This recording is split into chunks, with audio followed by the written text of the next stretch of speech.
पहाड़ के पास एक सुदूर गांव में अरविंद नाम का युवक रहता था। सब जानते थे कि अरविंद आलसी था।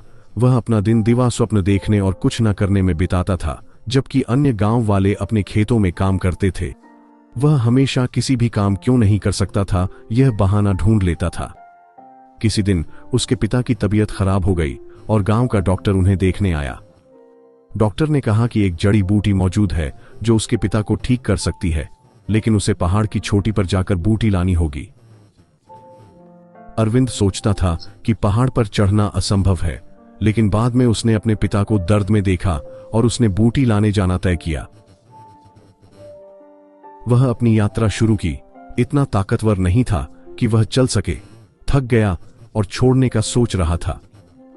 मैं वहां तक नहीं पहुंचा, मैं चढ़ाई करने के लिए बहुत आलसी हूं, मैं मर सकता हूं रास्ते में, वह पहाड़ की चोटी को देखकर उसने जोर से कहा। अचानक एक बौद्ध भिक्षु ने गुफा से निकलकर कहा, बेटा, कुछ भी असंभव नहीं है। आपको लक्ष्य तक पहुंचाने वाली सभी पथ होती हैं।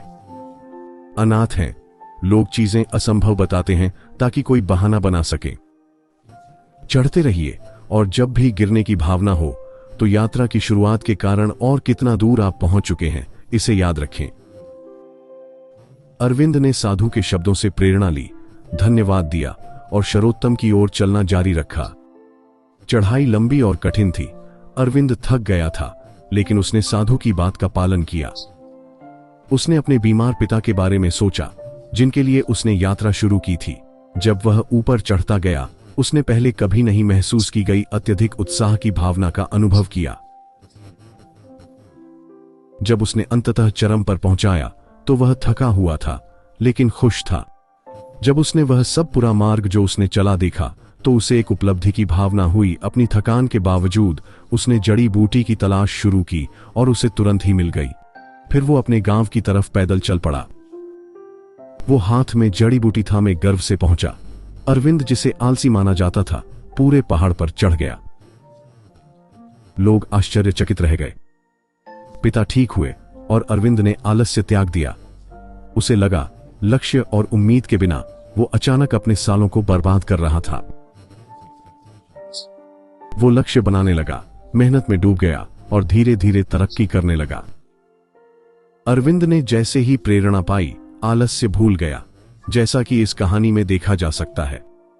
प्रेरणा हमें अक्सर हमारे लक्ष्य को पूरा करने की दिशा में बढ़ाती है। यह एक शक्तिशाली बल होती है। अक्सर हम प्रेरणा की कमी का अनुभव करते हैं, जो हमें बेहाल करता है और हमारे सपनों की ओर नहीं बढ़ने देता। तुम्हारी प्रेरणा की कमी की जड़ को समझने से तुम्हें प्रेरणा वापस पाने के लिए सही मार्ग का पता चलता है। थकान, तनाव और सही लक्ष्य की कमी बहुत सारे लोगों को प्रेरणा की कमी की ओर ले जाती है। लक्ष्य रखने से तुम्हें कुछ मिलता है। आपकी प्रेरणा बने रहने के लिए ऐसे लक्ष्य चुनें जो आपको प्रेरित करते हों और आपकी प्रतिभाओं का सर्वोत्तम उपयोग करें। एक बार जब आप अपने लक्ष्यों को पहचान लें तो उन्हें सामर्थ्य से छोटे कदमों में विभाजित करें। एक छोटा लक्ष्य प्राप्त करना आपको आगे बढ़ाने के लिए प्रेरित करेगा।